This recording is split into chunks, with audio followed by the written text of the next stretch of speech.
Y estamos en Bonita Radio, Puerto Rico, y en cualquier lugar del mundo donde se encuentre un puertorriqueño, llegamos con Bonita Radio para darles noticias con café. No tengo café, pero ahorita tendré café cuando me tome un café en Buen Vecino Café. Hoy es viernes, entiendo que 19 del 2021, el día de la colonización y conquista. Por lo menos eso es lo que yo conmemoro.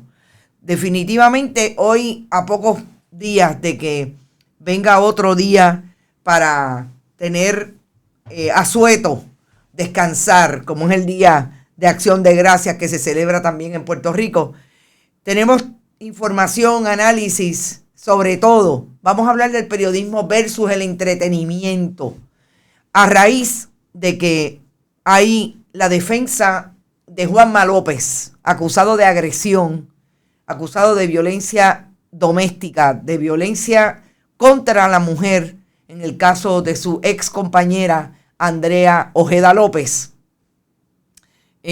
No recuerdo si es el segundo apellido López, pero bueno.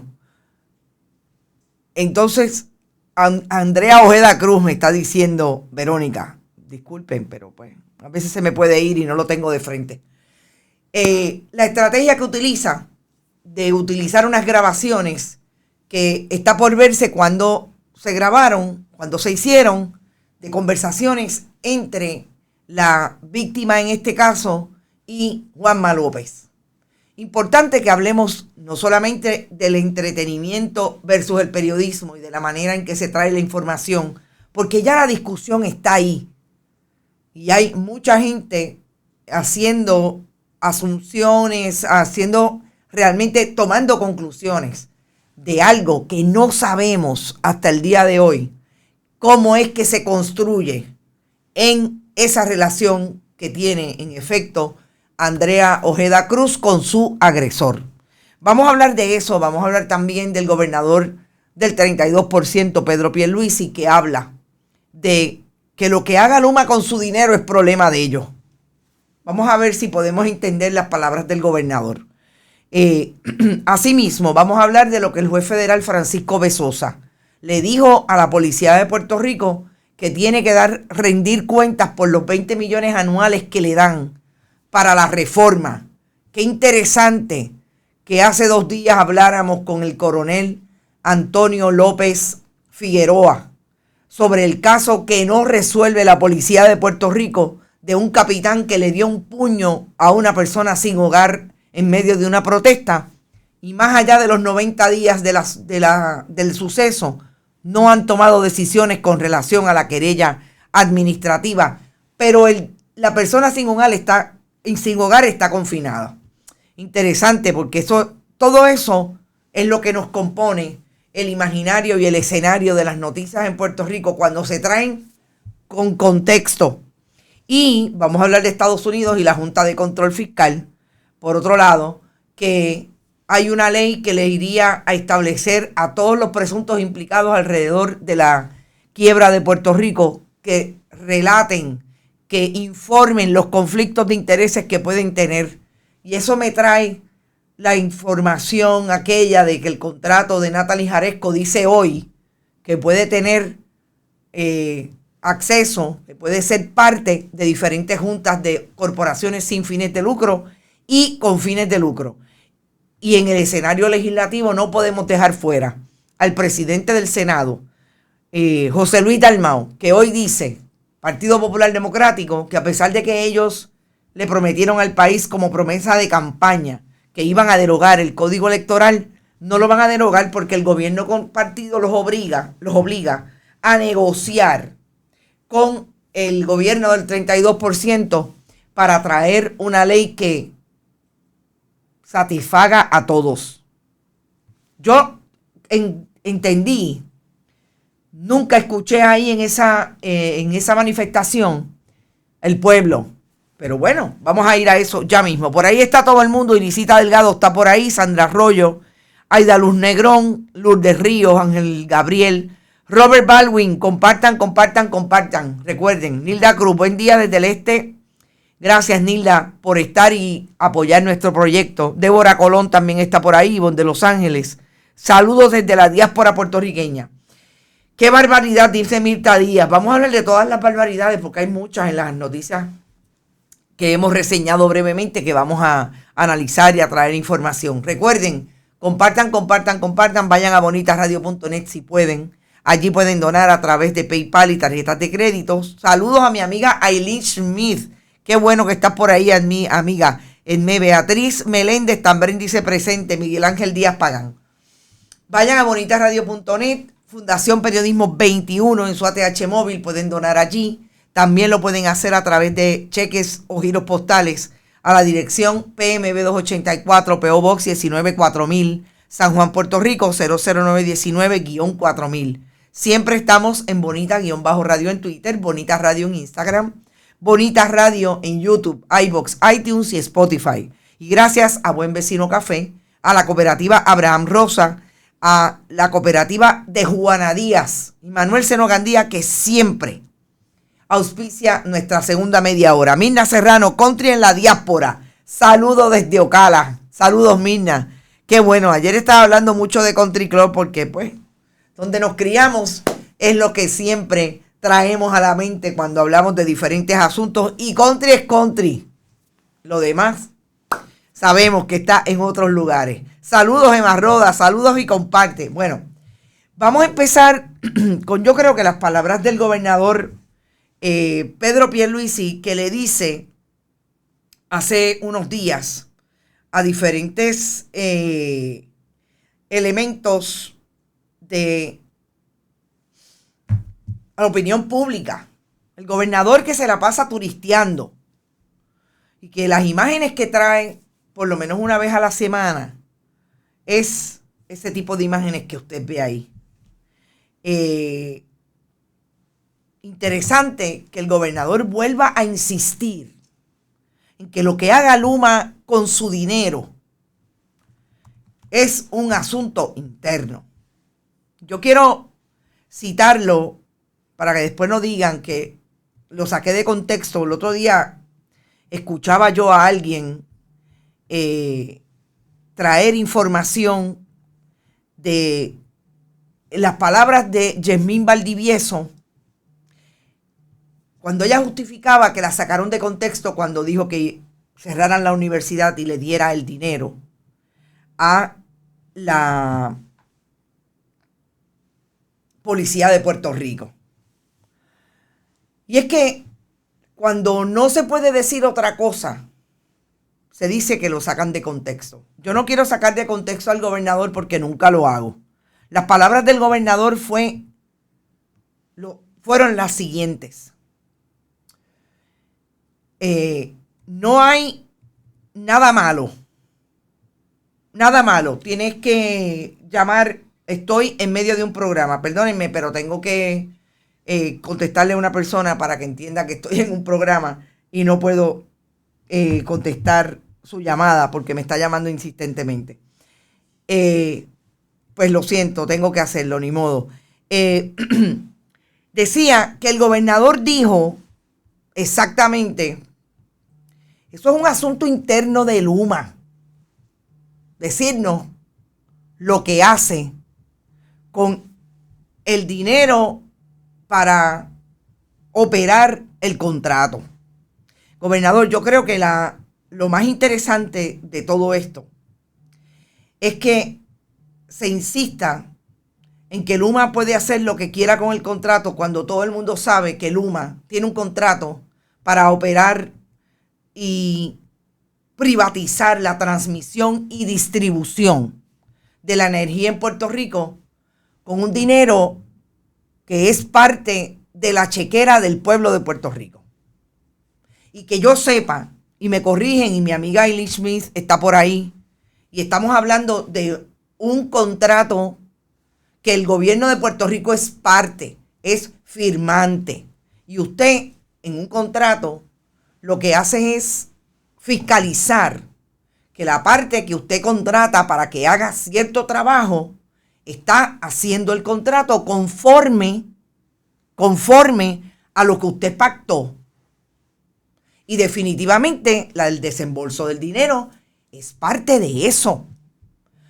Lo que dijera Omar Marrero de que era irrelevante saber lo que estaba diciendo, haciendo Luma con el dinero del pueblo de Puerto Rico? Lo vuelve a repetir el gobernador ayer.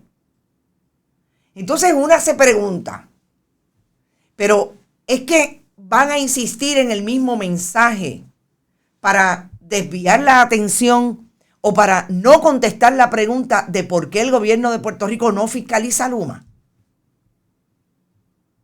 O sea, no hay manera.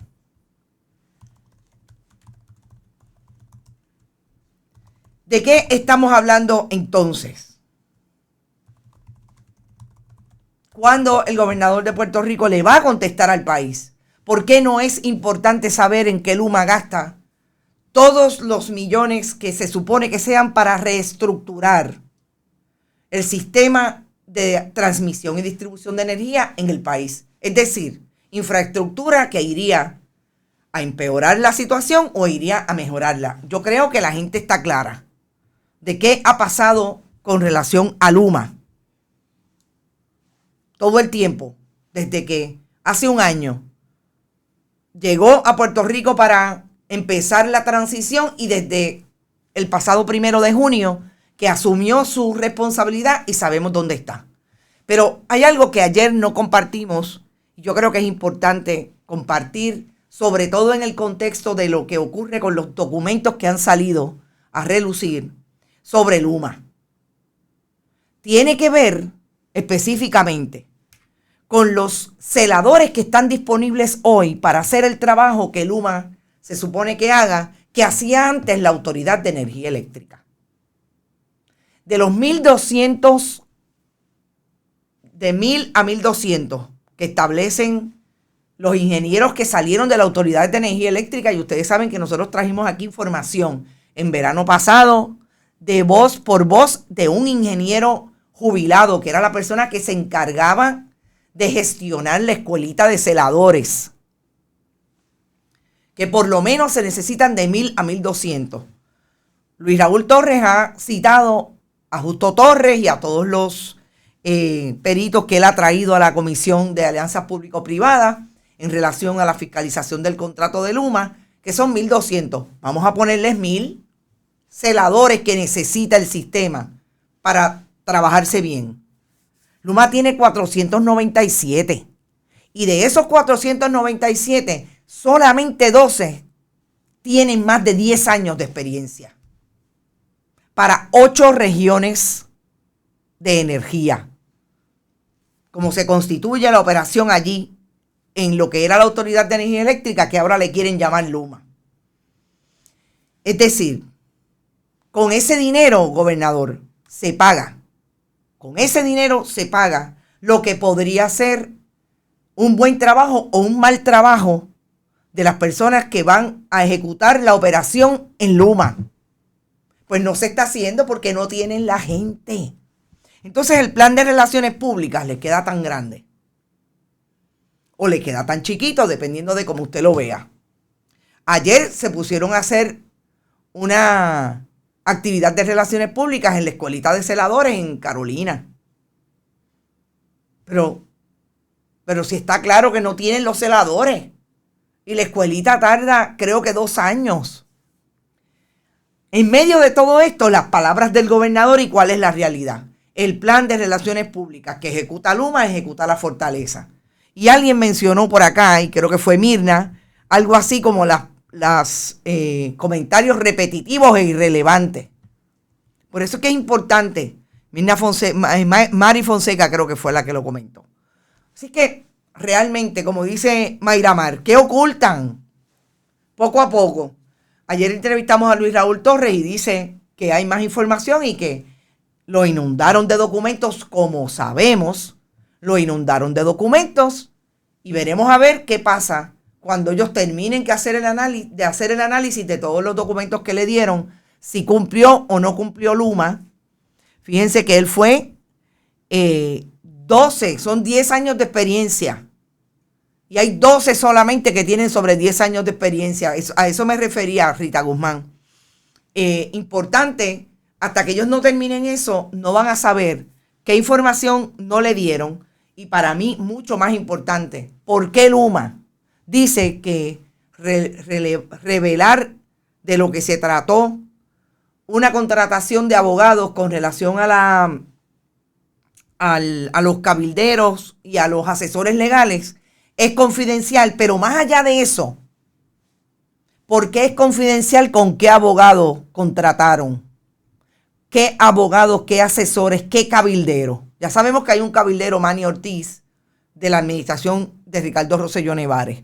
Pero ¿por qué todos los demás abogados y cabilderos no están descubiertos? Luis Raúl Torres dice que está esperando que le hagan un análisis para ver si puede ir al tribunal para obligar a Luma. Digo, se lo pide primero. Si no se lo dan, obligar a Luma a que les dé esa información. En muchos documentos Luma tachó nombres. Exactamente.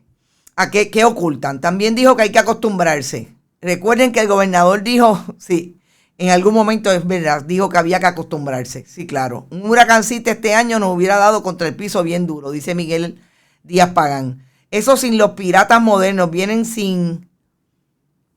No entiendo bien lo que me quieres decir. Vienen sin Allen de los mares a saquear con ayuda de la casa. Se les vio la costura, el tumbe es grande. Eso con relación a Luma, que me parece que es importante. Vamos a la información de la Policía de Puerto Rico y lo que el juez federal Francisco Bezosa le ordena a la policía después de haber heredado, como sabemos, el caso de la reforma de la policía, cuando el juez Gustavo Gelpi, quien tenía ese caso, ascendió al tribunal apelativo. Me parece interesante que el juez hace toda una explicación de lo que ha sido positivo a partir de enero del 2021 con la administración del gobernador Pedro Pierluisi, en que están dispuestos a cumplir con los acuerdos, etcétera, etcétera, pero dice que hay un asunto imperioso. Esto es importante. Fíjense que hablamos de un gobernador que dice que es irrelevante saber qué hace Luma con el dinero de la chequera del pueblo. Pero Francisco Bezosa, en el caso de la reforma de la policía, le está diciendo: el asunto imperioso es la falta de transparencia y rendición de cuentas de los demandados gobiernos de Puerto Rico y negociado de la policía con respecto a las consideraciones fiscales de este caso en la reforma de la policía. Gobernador, no es una periodista que está haciendo análisis de sus palabras, es el juez Francisco Bezosa diciéndole: ojo, esto es importante, porque este juez está diciéndole quizás el paralelo, la analogía que podamos hacer con el dinero de Luma. No, con los chavos del gobierno federal. Ustedes tienen que dar cuenta y decir en qué se están gastando. Lo que el pueblo pensaría que usted debe hacer con Luma es decirle: mira, perdóname. Tenemos que estar claros de que el dinero se está utilizando correctamente y que es relevante al servicio que le brindas al país y por el cual se te está contratando y estamos pagando. Esta es la jurisdicción de Estados Unidos en Puerto Rico diciéndole al gobierno: no. Es importante que me diga. Esa orden ha sido mayormente ignorada, pero vamos a cuál es la orden. El monitor federal, sabemos que hay un monitor ahí, Justicia Federal, y el Special Master del caso han estado pidiendo desde el 2013, cuando comenzó la implementación del acuerdo, los presupuestos mensuales de la policía, para conocer cómo está gastando los 20 millones anuales asignados al caso, y no lo han provisto, aun cuando desde el 2018 hay una orden para ello. 2018, Ricardo Rosselló Nevares, gobernador de Puerto Rico, secretaria del Departamento de Justicia, Wanda Vázquez Garcet, gobernadora sucesoral, porque primero renunció. Desde el 2018 hay una orden vigente en un caso judicial y el gobierno de Puerto Rico, mire, por el forro. Parecería que tienen el mismo planteamiento del gobernador del 32%, eso es irrelevante. Yo no te voy a decir en que yo gasto los 20 millones de pesos que tú me das, disque, para cumplir con todos los acuerdos relacionados a una policía que está bajo sindicatura después que se determinó que violaba los derechos civiles de los ciudadanos y ciudadanas en Puerto Rico. Y seguimos en lo que dice el juez federal. Insiste el juez Bezosa. Esa orden ha sido mayormente ignorada por los acusados, a pesar de peticiones reiteradas del Special Master, del Monitor y de Justicia Federal, especialmente en tiempos recientes. Y eso es totalmente inaceptable. Ha sido principalmente esta cultura de resistencia conspicua, beligerante a la rendición de cuentas de buena fe y a la transparencia, lo que ha colocado a los demandados en la posición en la que están ahora. Dijo el juez Bezosa, estableciendo igualmente que el 17 de diciembre fue la fecha límite, es la fecha límite para que la policía produzca todos los documentos en su posesión que reflejen en detalle cómo gastaron los 20 millones en cada año 2018 al 2020. Y para el 1 de enero del 2022 comienza la obligación de someter informes mensuales sobre los desembolsos. Entonces, ¿qué le va a decir el juez? ¿Qué le va a decir el gobierno de Puerto Rico, representado por los abogados que entiendo que son de McConnell y Valdés, representados por el negociado de la policía y el Departamento de Seguridad Pública, negociado que dirige el comisionado Antonio López Figueroa, entrevistado aquí en esta semana, y el secretario de Seguridad Pública, Alexis Torres, que el gobernador le dice al país que los fondos de Luma, con los que se paga Luma, no es necesario saber en qué se gastan, y que esa es la máxima del gobierno de Puerto Rico hoy. Usted me da los chavos y yo hago lo que me dé la gana. Yo no les voy a rendir cuentas a nadie de lo que hago con el dinero. Sería bien interesante saber, porque me dicen que no es lo mismo. Me dicen que no es el gobierno de Estados Unidos dándole un dinero a la policía para que se ponga al día y deje de estar dando macanas y puños y pescosá, como los da el capitán Rivera, y que al día de hoy, en medio de esa sindicatura por violación de derechos civiles, el coronel de la policía, López Figueroa, dice que todavía no ha terminado con la investigación. Y ahí están las imágenes del capitán Rivera y el comandante Quillan en medio de una protesta dándole un puño a una persona sin hogar. Es lo que yo quisiera saber. Y me parece que esto es importante, sobre todo trayéndolo en ese contexto en que el gobierno de Puerto Rico dice que los fondos públicos que se utilizan para una cosa no son, no tenemos que saber, dice Robert Baldwin, que al capitán Rivera le dicen el capitán Manopla. No tenemos que saber en qué se gastan, pues yo voy a ver qué le van a decir al juez Francisco Bezosa, por un lado. Vamos a los comentarios de ustedes. De ahí va a salir una madrileña de ratones, dice Mary Rivera. Vamos a ver qué le van a decir. Y es interesante, Mary, lo que estás planteando. Porque más vale que lo tengan como que clarito. Aunque hemos sabido cómo el gobierno de la judicatura de Estados Unidos en Puerto Rico se ha comportado con los gobiernos del PNP.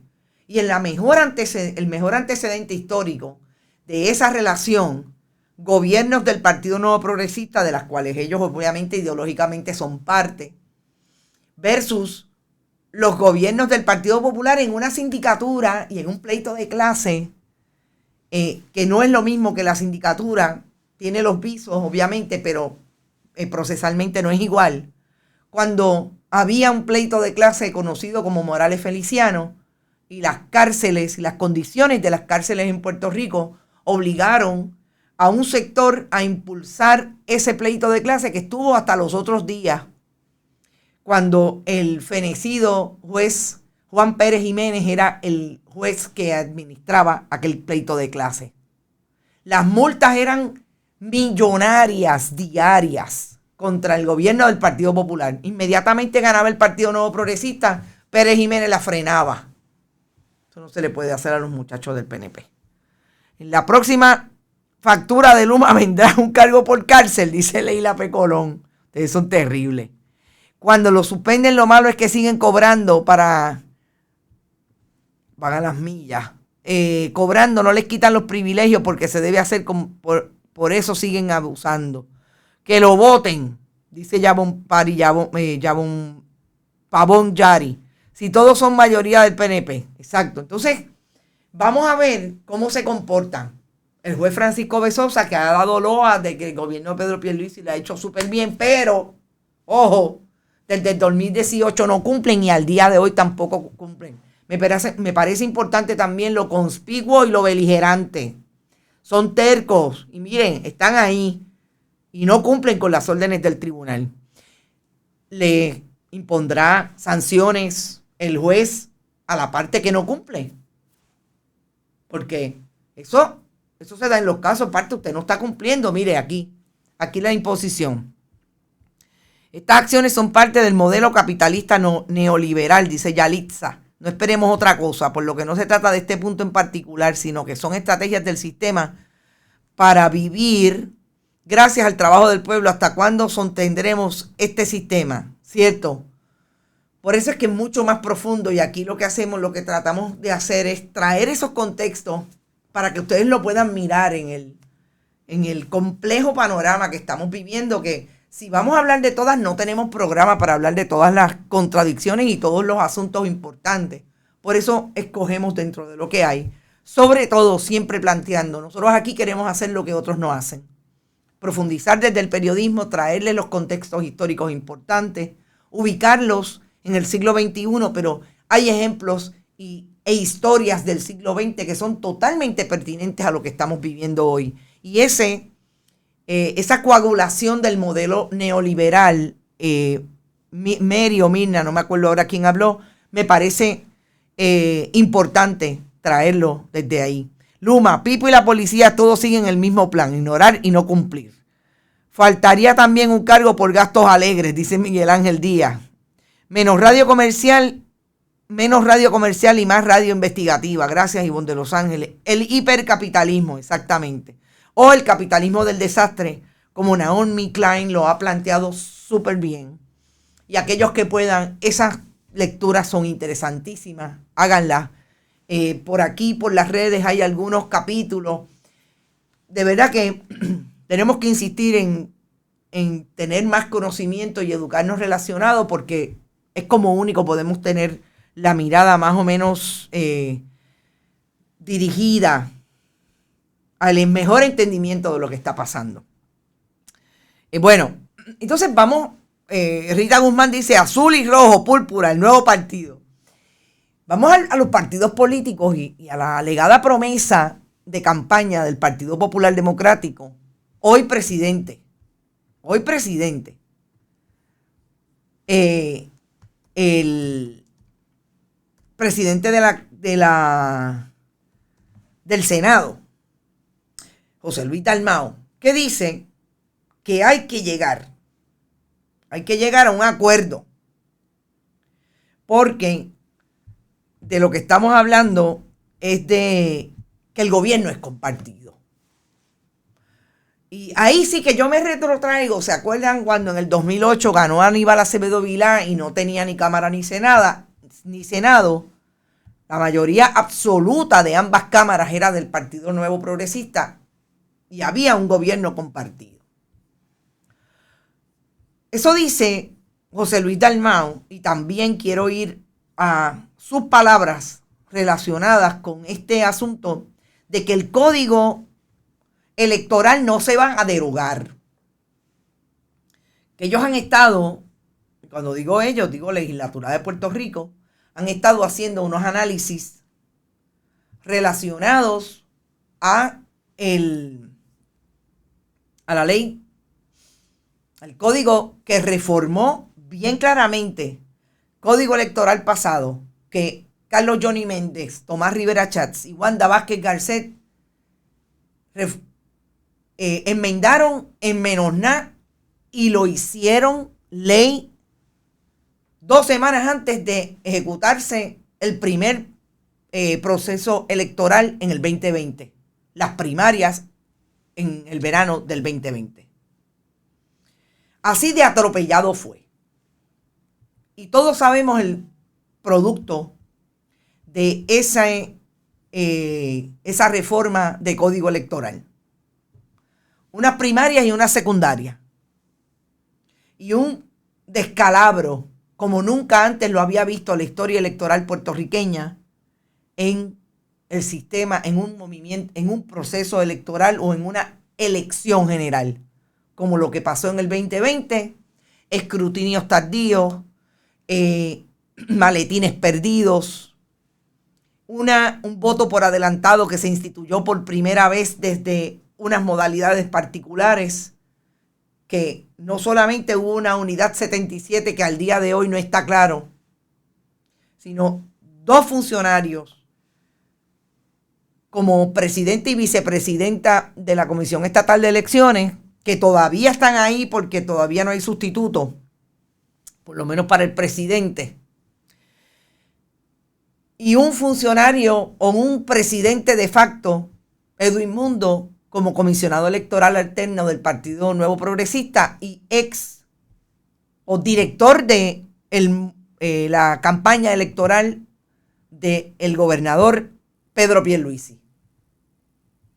Ese es, a grandes rasgos, el panorama que nos dejó la reforma electoral que empujó el Partido Nuevo Progresista. ¿Y qué dice hoy el presidente del Partido Popular? Y vamos a las palabras de José Luis Dalmau Santiago. Hay un plan de trabajo y recibimos insumos de todos los sectores. Trabajar con el diálogo. No queremos un proyecto que sea atacado.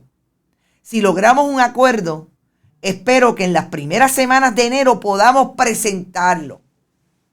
Es decir, yo quiero que nosotros también tengamos un contexto correcto de estas manifestaciones hoy de José Luis Dalmau. Porque yo creo que esto no es casualidad que José Luis Dalmau le esté diciendo hoy al país que ellos se están sentando a negociar, porque hay diferentes negociaciones que se han dado con el Partido Nuevo Progresista. Fíjense que él dice como que sea bueno para todos los partidos. Ajá. ¿Cuándo al Partido Popular y al Partido Nuevo Progresista le ha interesado que haya más de 2 partidos de mayoría en Puerto Rico? ¿Qué fue lo que hizo la reforma del Código Electoral? Más difícil la representatividad de otras colectividades en el escenario electoral. O sea que me está diciendo a mí que él cree que hay, que él cree realmente que nosotros nos vamos a creer que ellos piensan en todas las colectividades. Proyecto Dignidad y el Movimiento Victoria Ciudadana o el Partido Victoria Ciudadana. Eso está ahí, eso es lo que él dice, porque esto tiene que ser bueno para todo el mundo. Próximo. Eso fue ya parte de un insumo del pasado. Ahora se está trabajando con los insumos de los partidos políticos que han presentado sus sugerencias o ideas. No se descartó. Hay algunas ideas que se aceptaron y otras no. Todo el Partido Popular sabe que si nosotros vamos a las elecciones con este código, ponle en sello quién va a ganar. Está diseñado para que ellos, los PNP, ganen. Dijo Dalmau con relación a la reforma del código que se ejecutó en las elecciones pasadas. Los principales cambios de este código son detrimentales para los partidos de minoría. Hay que trabajar antes del verano del 2022 cuando entran esos cambios. Y me dice José Luis Dalmau que ellos están preocupados por los partidos de minoría y que por eso es que se va a sentar con todas las representaciones de partidos políticos, la representatividad de partidos políticos, y que están dando el insumo porque él cree en el diálogo. El problema es el siguiente, que nosotros hemos visto las alianzas que ha hecho José Luis Dalmau con el Partido Nuevo Progresista. Hemos visto las alianzas que ha hecho, por ejemplo, en medio del plan de ajuste, que un domingo estaba Orondo en su casa con Omar Marrero, a quien más tarde confirmó como secretario de Estado, con Tomás Rivera Chats, con Rafael Hernández Montañez, con Jesús Santa y con Carmelo Ríos, firmando ese acuerdo que iba a ser tan bueno. Yo me pregunto, esto es parte de la negociación de no derogar el código. Porque ellos alegan que como ya el gobernador dijo que no iba a hacer, a vindicar una derogación del código, que no iba a firmar una derogación del código, pues ellos se sientan a negociar. Volvemos. Lo que pasa es que si no se hubieran dado todas estas alianzas, nosotros hoy no podríamos tener la suspicacia de establecer de que puede haber aquí ese qui pro quo. Yo te doy esto y tú me das aquello. O yo te doy esto a cambio de aquello, a cambio de esto.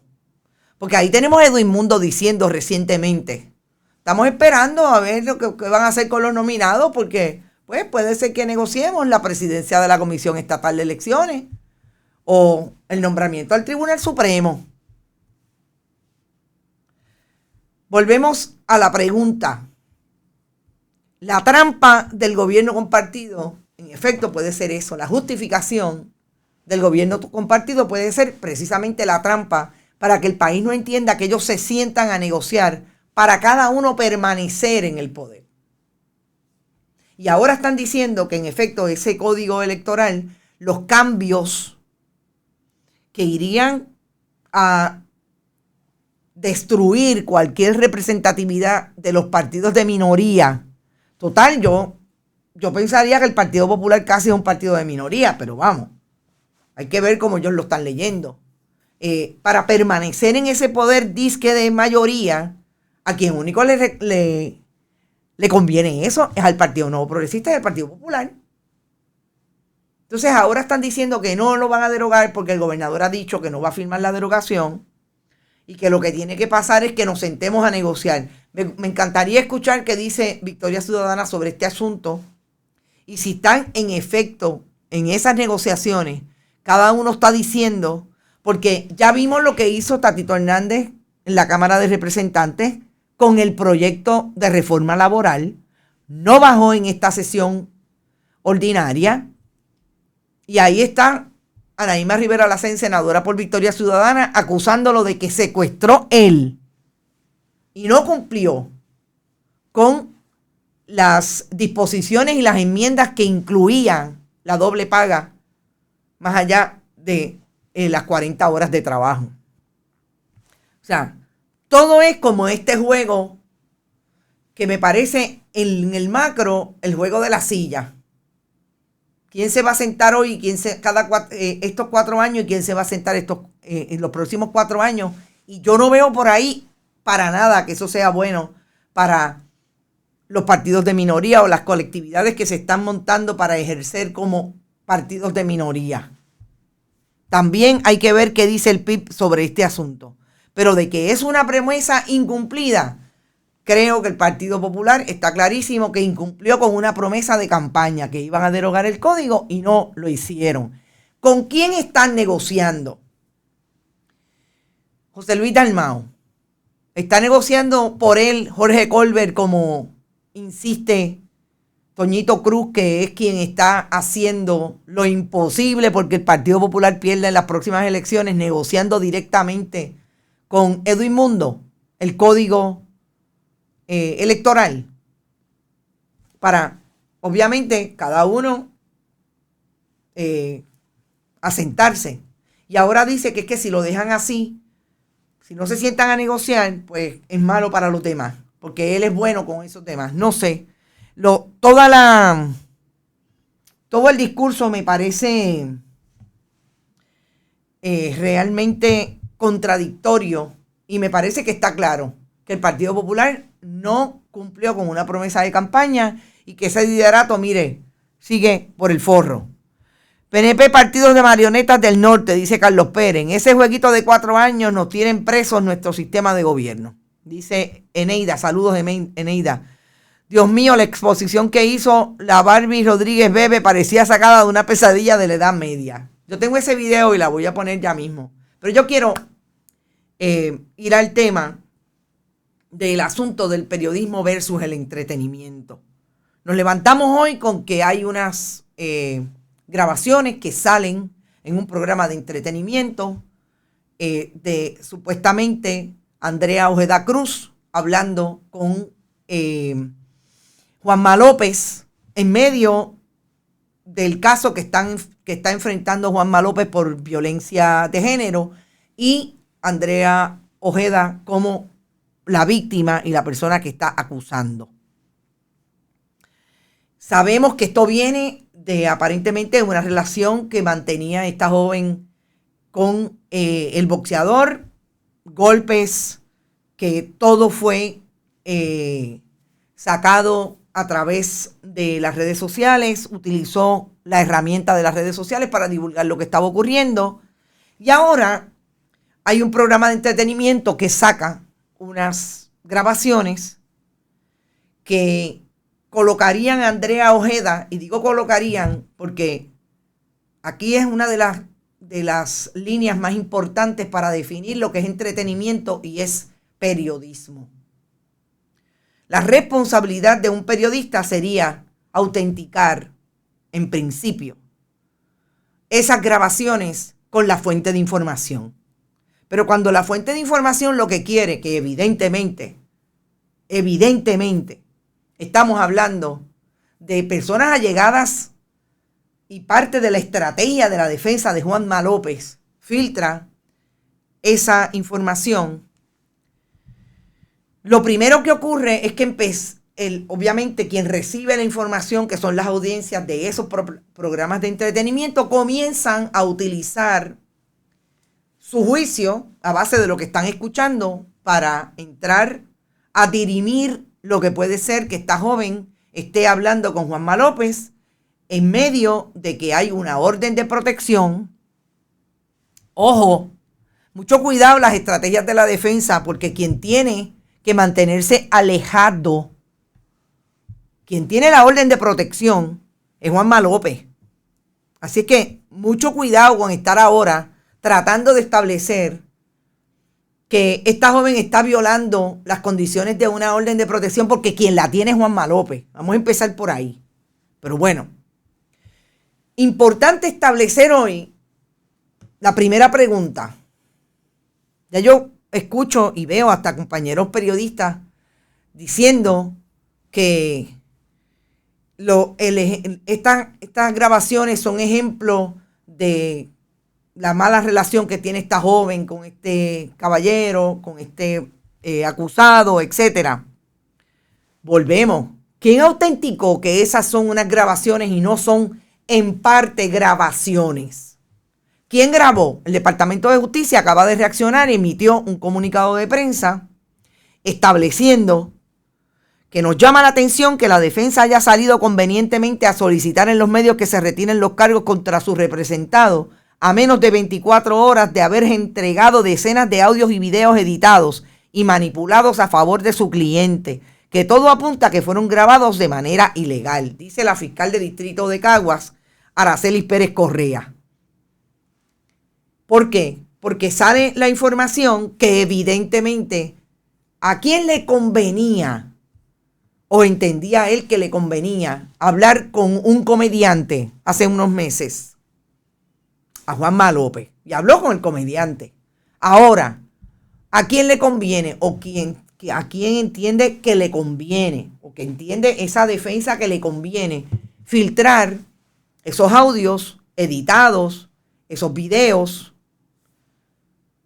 si no es a la defensa de Juanma López, estableciendo que él mantiene una relación con esta joven y que aparentemente esta joven está embarazada. Alguien puede decir que esa relación, ese hecho de embarazo está relacionado o fue consumado en el tiempo en que esta joven ha estado acusando a su agresor. Es que alguien puede plantearse una cosa como esa, porque yo estoy incluso leyendo comentarios, argumentando el asunto del embarazo. Eso es entretenimiento. Esa no es información legítima que saca el periodismo para establecer lo que puede ser el síndrome de la mujer maltratada, de que haya comunicación en efecto entre el agresor y la víctima, de lo que puede ser el contexto correcto de una grabación. Ojo, yo quisiera que alguien me dijera si sabe cuándo se grabó, cómo se grabó. Las grabaciones orales telefónicas en Puerto Rico están prohibidas. ¿Se cuestionó eso cuando se trajo el audio? ¿Se cuestionó eso cuando se trajo el video? Eso lo hacemos los periodistas, porque nosotros sabemos que para traer esa información y que sea útil y que sea en el contexto correcto de una información que es importante para que las audiencias la consuman, uno tiene que estar, por lo menos esta periodista, totalmente convencido que éticamente estamos haciendo lo responsable con las audiencias. Y esa es, yo llamo la atención a los colegas periodistas que los veo comentando que si la relación, que si no era la relación. Eso es lo que realmente deberíamos estar haciendo los periodistas hoy en medio de este o cualquier caso. En medio de este caso o el caso de Gaffer, que lo vemos ahí, también acusado en otro contexto de violencia de género. En cualquier caso, es lo que deberíamos estar batiendo. No se debería estar batiendo porque una cosa es sacar la información para que las audiencias se entretengan y otra realmente lo importante que es que la violencia machista está matando a las mujeres en Puerto Rico. ¿O es que ahora queremos establecer que Andrea Ojeda Cruz es la responsable de que Juanma López le haya dado puños que la mantengan marcada todavía? O en aquel momento que salió la foto y que se merece que le den palos porque ella sigue hablando con él. ¿O es que queremos establecer eso?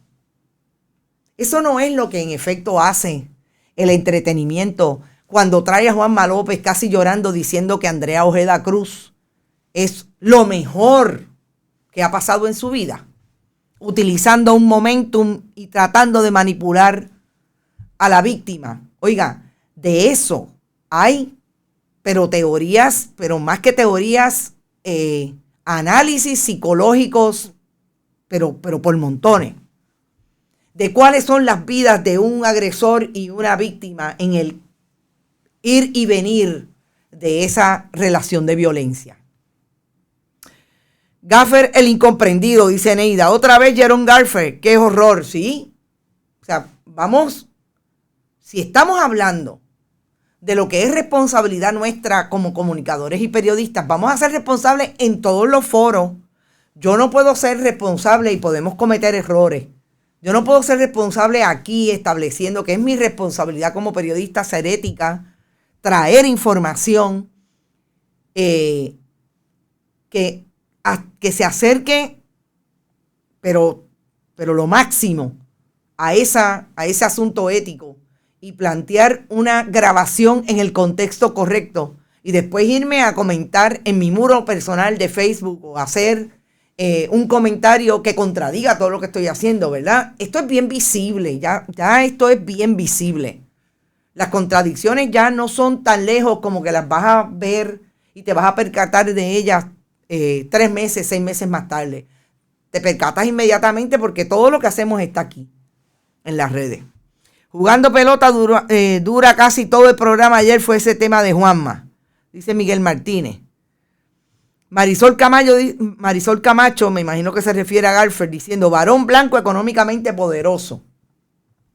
Esas son las diferencias entre ambos casos. Pero fíjense cómo Juanma López está a punto de convertirse en el Jensen Medina Cardona de la estrategia de defensa utilizando los medios de entretenimiento. ¿A dónde es que van los Gordon a hablar de su caso? Inclusive en esta etapa en que está en medio de una de un intento de apelación en términos del delito, allí mismo en el caso antes de ser sentenciado. A los programas de entretenimiento no se van a enfrentar con un periodista que sabe de los procesos legales, con un periodista que cubre en su fondo los procesos en la rama judicial. Se enfrentan a aquellos que solamente cumplen una función de entretener. Y si usted quiere entretener, yo no tengo problema con eso. Con la vida de las mujeres no se juega. Es quizás lo más claro que deberíamos tener cuando consumimos ese tipo de producto. No. Con la vida de las mujeres no se juega y no se hace. No se hace querer parecer periodista cuando usted no lo es. No tengo ningún problema. Pero no hablemos de noticias porque eso no son noticias. Eso es lo mismo que hace la que se viste, el que se viste de mujer. Eso es igualito. Sacar de contexto, sacar informaciones que no tienen y no cumplen con la rigurosidad de una información que debería estar fuera, dándose desde el contexto correcto. Entretener en nuestros tiempos es sinónimo de desviar lo importante. Así es. En este país se pasa a juicio de las víctimas. Aquí las víctimas son las que se tienen que probar como tal, dice Desi. A las personas agresoras las cubren con un manto de impunidad y el entretenimiento lo viabiliza. Exacto. Pero lo más terrible es que viabilizan la posibilidad de que el prejuicio que está acá afuera se coloque de frente a esas informaciones por lo despedazado, por los pedacitos que dan de información, para tratar de establecer que eso es importante para el caso. Eso es importante desde el punto de vista del prejuicio de una defensa que está estableciendo que la responsable de su agresión es Andrea Ojeda Cruz. Y si no, vamos a sentarnos y ponerlo en la nevera. Con eso es que vienen. Voy a ver qué es lo otro, porque esto me acaba de llegar, que dice la Fiscalía. Dice que los fiscales aún se encuentran analizando la evidencia entregada, pero les recordamos a la defensa que las grabaciones incompletas, editadas y grabadas sin el consentimiento de una víctima no son evidencia admisible en un tribunal. Claro, fiscal, ¿por qué usted cree que fueron al programa de entretenimiento? Pues claro, porque eso no es admisible. ¿Y dónde es que ellos quieren juzgar a la víctima? ¿Dónde es que ellos quieren hacer admisible que las personas se coloquen en una posición en contra de la víctima?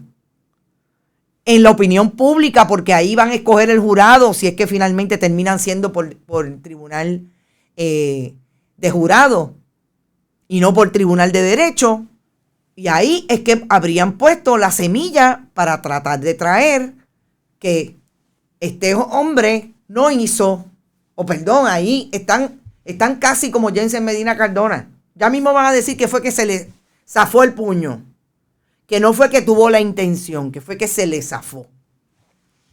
La fiscal aclaró que la víctima no puede violar una orden de protección expedida a su favor y en contra de su agresor, obviamente. La orden de protección fue emitida contra López Rivera. Andrea es la víctima de este caso. Lo dije sin haber leído el comunicado porque eso es lo que entiendo como estudiosa de los sistemas, en este caso del sistema penal con relación a la orden de violencia doméstica. Contra ella no existe una orden de protección. Si se dio alguna comunicación entre ambos, es él quien pudo haber violado la orden. Gracias, fiscal. Por su parte, la coordinadora de unidades especializadas de violencia doméstica, la fiscal Laura Hernández Gutiérrez, explicó que es parte del ciclo de maltrato en que las perjudicadas permitan cierto grado de acercamiento. El daño psicológico que ocasiona la violencia de género es grande y muy serio. También es conocido como en ocasiones los agresores buscan acercarse como estrategia. En esa situación, el deber de la víctima es informarlo. Sin embargo, por su estado emocional, algunas no lo hacen.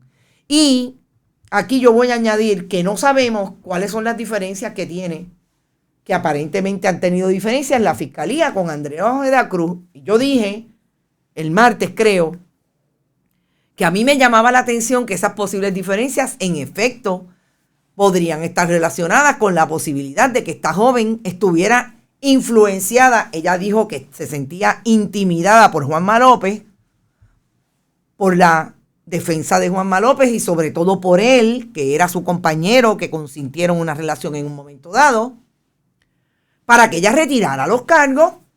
Pues si eso lo estamos viendo desde el día 1.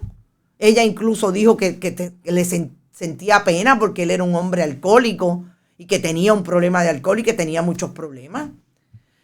¿Cuál es la parte que no entendemos de que esto existe literalmente? Yo me voy a ir quizás con un planteamiento que nos acerca a la humanidad, que también creo que el periodismo debe tenerla, además de la búsqueda de información, de lo más correcto y de traer los contextos correctos de estas informaciones. Aquí estamos hablando exclusivamente, fíjense cómo hemos deconstruido lo que la gente ha empezado a decir, que imagínate que si embarazada, que si no embarazada, que cuando los niños, que bueno, X y J. ¿Cómo hemos deconstruido eso? Estableciendo puntualmente. Ella no era la que tenía la orden de protección, la tenía él, para empezar. Segundo, sabemos en efecto cómo se dio esa grabación entre audio y video, porque aparentemente hay video. Y exclusivamente, ¿a quién le conviene jugar en la opinión pública con una información como esta para sacar lo peor del prejuicio de las personas contra las mujeres, atendiéndolo y llevándolo allí a la sala judicial cuando en su día se vea el juicio? Ahí está clarísimo. Y voy al asunto de si alguien se pone en los zapatos de alguien cuando hace manifestaciones y toma juicio con relación a un caso como este. Y yo no voy a ir a la violencia doméstica necesariamente. Yo creo que todas y todos hemos estado en relaciones que nos podríamos cuestionar si han sido buenas o malas, desde el punto de vista de ambas partes, porque no es una sola parte nunca.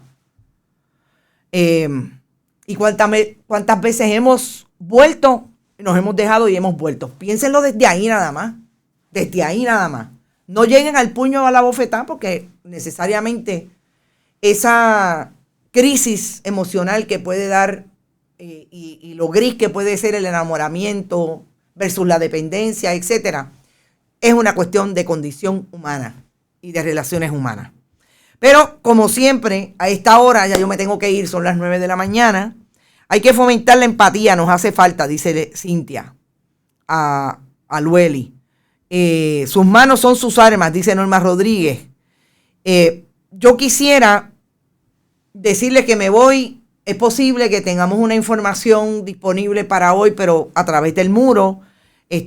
Quiero hablar con una de las partes involucradas o con la parte involucrada antes de traer la información. Así es que vamos a estar, si no hoy, mañana, pero en el fin de semana tenemos una información que es posible que saquemos relacionada a lo que ha pasado en esta semana con relación a la gobernadora sucesoral, que la sacó ayer de su salida con los guardias que le sirven de escolta, y llegaron medios de comunicación a hablar sobre la transacción del vehículo de su esposo, el BMW que adquirió supuestamente en medio de la pandemia.